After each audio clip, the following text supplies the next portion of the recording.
L'alpiniste Reinhold Messner a dit « La montagne est le maître, et nous sommes ses élèves ». Je ne connais pas la montagne, je n'y ai aucune expérience. Mais depuis petit, le bouquetin, le chamois et la marmotte font partie de mon imaginaire. Alors j'ai décidé de venir me balader dans cette région connue comme le toit de l'Europe, les Alpes.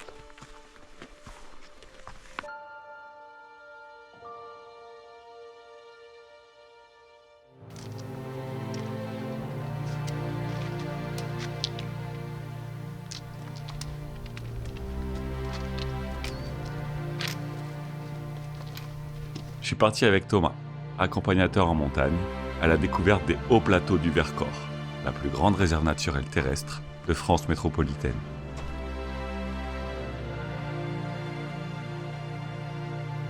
Qu'est-ce que ça m'avait manqué, marcher des heures dans la nature sauvage, m'éloigner du bruit des foules, prendre le temps. Sur les hauts plateaux, j'ai d'abord l'impression qu'on est seul au monde, avant de réaliser qu'on est entré dans le royaume de la faune sauvage. Ici, c'est le paradis des bouquetins, et on ne tarde pas à les trouver, rassemblés en troupeaux. On est en décembre et c'est la période du rut. Alors pendant qu'on mange notre casse-croûte, on observe les mâles qui passent leur temps à courtiser les femelles, et c'est tout un spectacle. C'est trop drôle. C'est des showman quand même.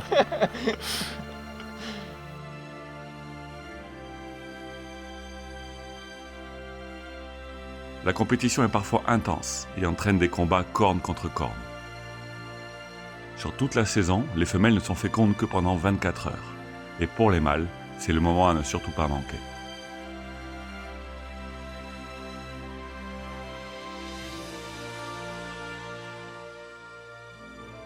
Plus haut dans les éboulis, un mouvement qui attire notre attention.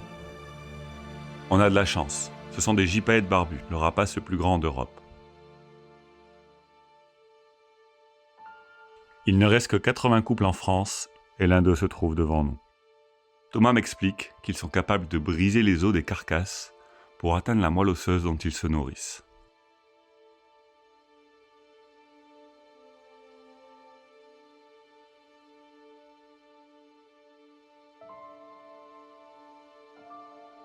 Cette première journée s'achève, les jambes sont lourdes, je manque de repères, mais tout m'émerveille et j'ai hâte de savoir ce qui m'attend.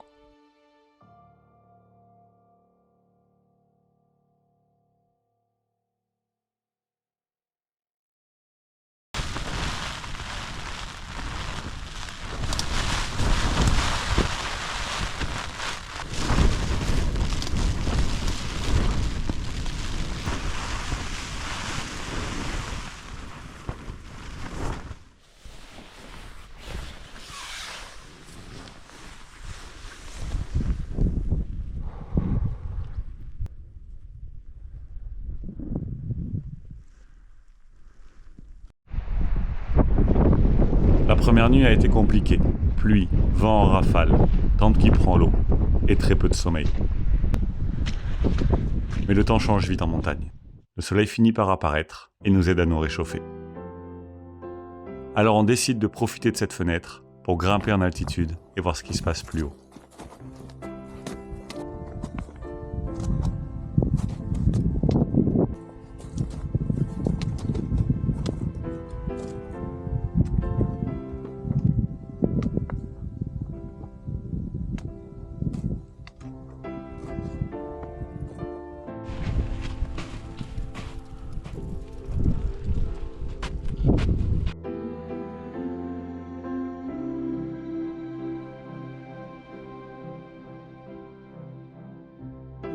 Une fois arrivés, la sensation est grisante. Nous sommes tout seuls, tout en haut du Vercors. On domine les Préalpes avec une vue sur les Hautes-Alpes dans le lointain.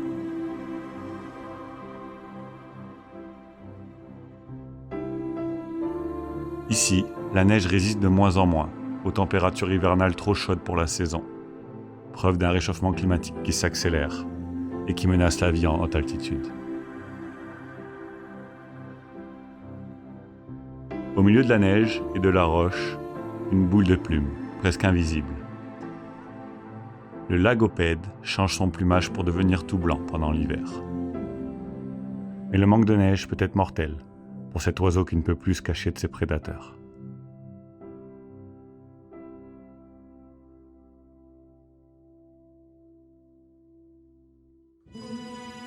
Je lève les yeux et j'aperçois les vautours fauves.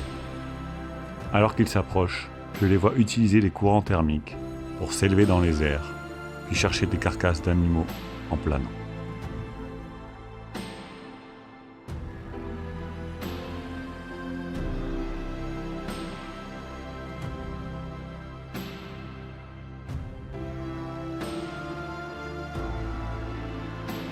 En haut, avec le vent, il fait vraiment froid. Alors nous descendons pour observer les bouquetins sur les crêtes. Le soleil descend sur le Vercors et dans la lumière orangée, j'assiste à de nouvelles scènes de rut.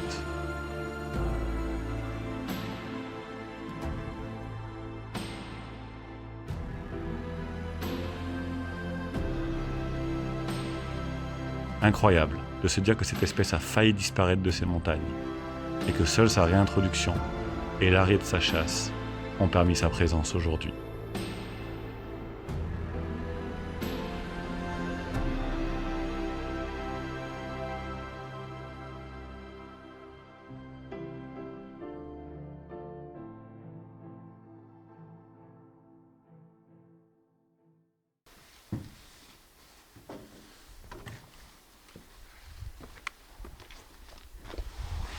On a passé la nuit dans un refuge, et à notre réveil, la météo nous réserve de belles ambiances.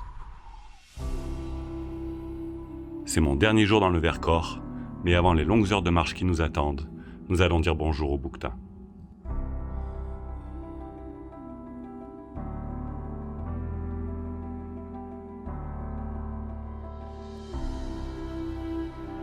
Il y a tout un troupeau. Je vois des mâles, des femelles, qu'on appelle étagnes, et des petits, qu'on appelle cabris. Nos regards se croisent parfois, mais la plupart du temps, ils ne font absolument pas attention à nous. Le roi de la montagne a trouvé ici un havre de paix, où l'homme n'est plus une menace. Il est aujourd'hui hors de danger.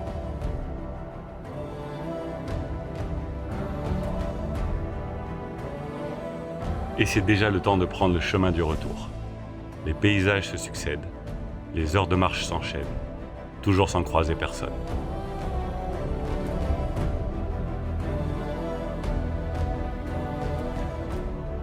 Et puis, une fois de plus, la météo change rapidement. Alors que nous ne l'attendions plus, la neige se met à tomber.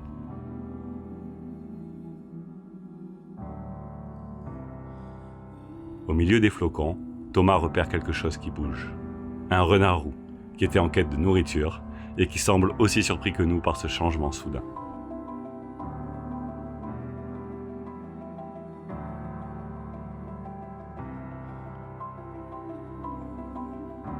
Les plateaux sont maintenant recouverts d'un voile blanc, et on en profite pour aller filmer un vieux mâle qui se repose sur la falaise.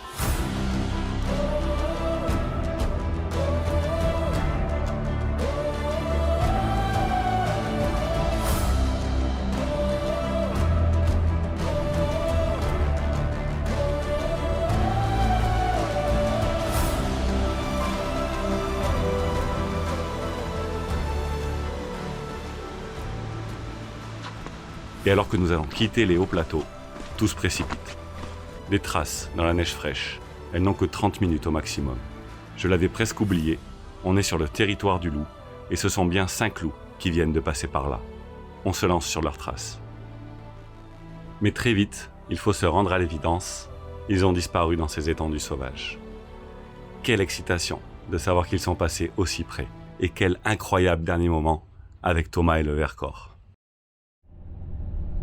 4e journée et je suis en route pour le parc national des Écrins. J'arrive dans le cœur des Alpes et tout est recouvert de neige. Demain, je rejoins Corentin, un photographe animalier qui suit une meute de loups depuis 13 ans. J'étais pas préparé à ça. Il est 7h du matin, je suis avec Corentin que depuis quelques minutes, quand déjà l'inespéré se produit. C'est fou, il a ras de la route quoi. Il doit y avoir une carcasse juste là. C'est difficile là. Limite, ouais. Il revient. Et là, tu zoomes. Je suis à fond là.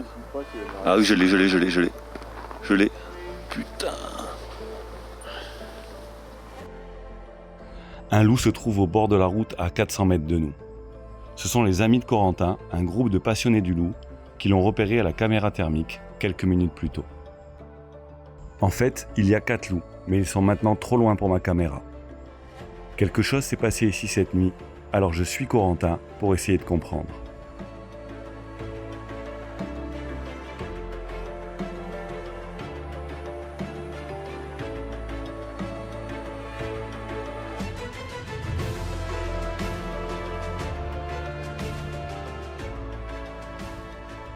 Du sang et des poils. Les loups ont poursuivi puis tué un chevreuil et n'ont quasiment rien laissé.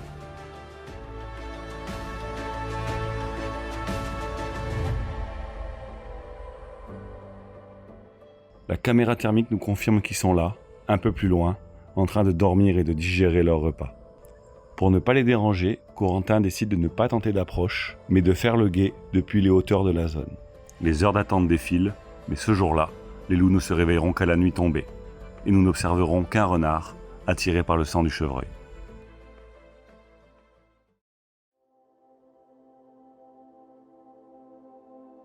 Le lendemain, alors qu'il fait encore nuit, nous partons marcher sur les étendues enneigées du massif des Écrins.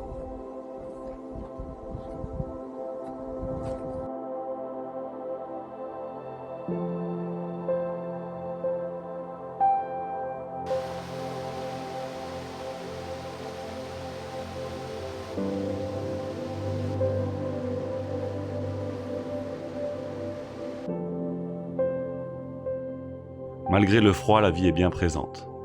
Quelques chevreuils timides rejoignent les hauteurs. Un groupe de chocards se met en vol devant nous.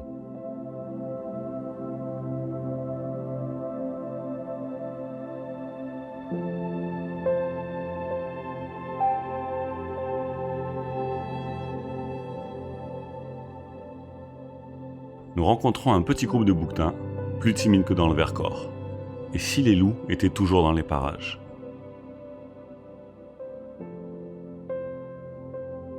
Et puis la chance nous sourit. Sur le versant opposé, des biches et des cerfs se sont donné rendez-vous et nous laissent les observer à distance.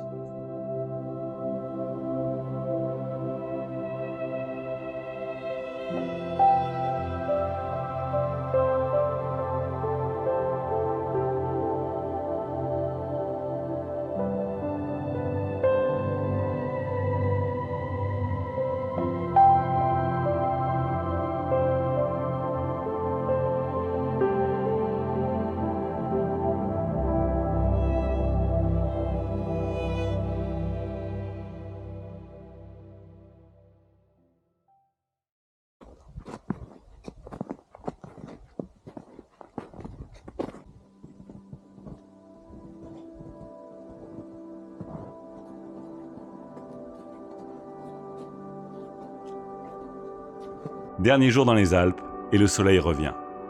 Nous partons sur une zone à chamois, une espèce que j'ai encore peu croisée ces derniers jours.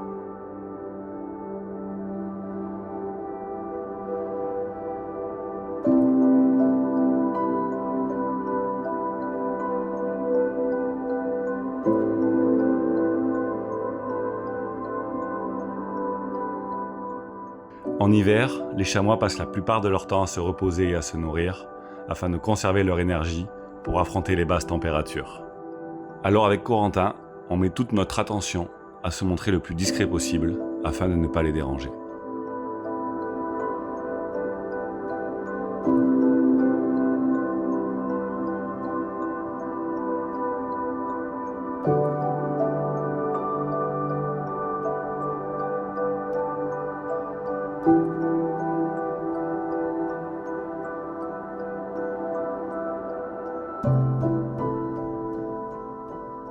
Ici aussi, le loup a laissé des indices de sa présence, mais je ne le reverrai plus. Et c'est logique finalement, tant cette observation est rare et nécessite bien plus que 7 jours passés sur son territoire. Ce qui compte vraiment au final, c'est d'apprécier la balade. Et pendant cette balade dans les Alpes, j'ai en plus eu la chance d'y croiser le loup, le bouquetin et tant d'autres espèces.